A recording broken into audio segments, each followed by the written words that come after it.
President Vladimir Putin of Russia on Thursday early morning night ordered the use of Intercontinental Ballistic Missiles, ICBM, in the Dnipro region of Ukraine, which caused injuries and destruction of buildings. But Putin, in a video broadcast on Friday, said the weapon used in Dnipro was Intermediate Range Ballistic Missile, IRBM.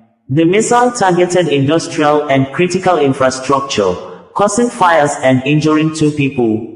Local reporters stated that the missile was launched from Russia's Astrakhan region, accompanied by a Kinzhal hypersonic missile and 7 Kh-101 cruise missiles.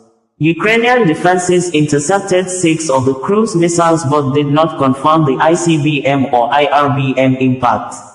The attack followed Ukraine's use of US and British missiles on Russian territory, worsening the conflict. Moscow warned that these attacks could cause serious consequences. Military observers said although Ukraine's Patriot systems can intercept short-range missiles, they are not optimized for ICBMs. Analysts questioned whether the US was pre-notified of the launch to avoid accidental retaliation. Ukraine fired UK-supplied long-range Storm Shadow missiles at targets within Russia for the first time, according to BBC.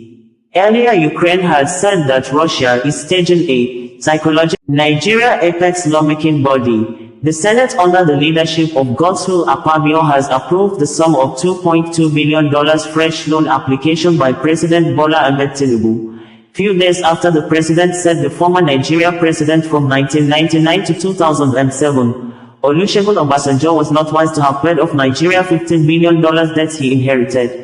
A statement the president made in reaction to Obasanjo's speech at the Leadership Forum held in honor and memory of one of the country's great literary icons, late Chinua Achebe, at Yale University, United States of America, USA, and the new loan, if accessed, has made Nigeria debt profile to rise above 136 trillion naira, just as the country is currently and apparently borrowing money to finance recurrent expenditures, especially borrowing funds to pay back previous loans. Sahara Reporters News Network, in a report few hours ago, stated that the Nigerian Senate has finally approved a fresh $2.2 billion, about 1.77 trillion naira, request made by President Bola Tinubu. The legislative approval was given by the Senate after the submission of a report by Aliyu Wamaku, chairman of the Committee on Local and Foreign Debt.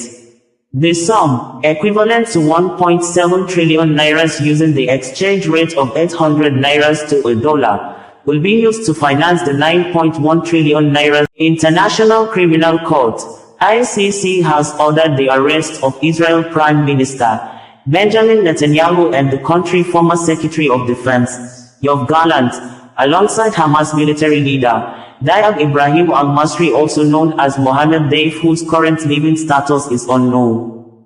ICC, in a press statement which the full details is published verbatim below, said the court initially issued the arrest warrant and classified it secret in the interest of witnesses of the crime, but decided to make it public in the general interest of the victims of the war crime and the families of the victims of the war against humanity.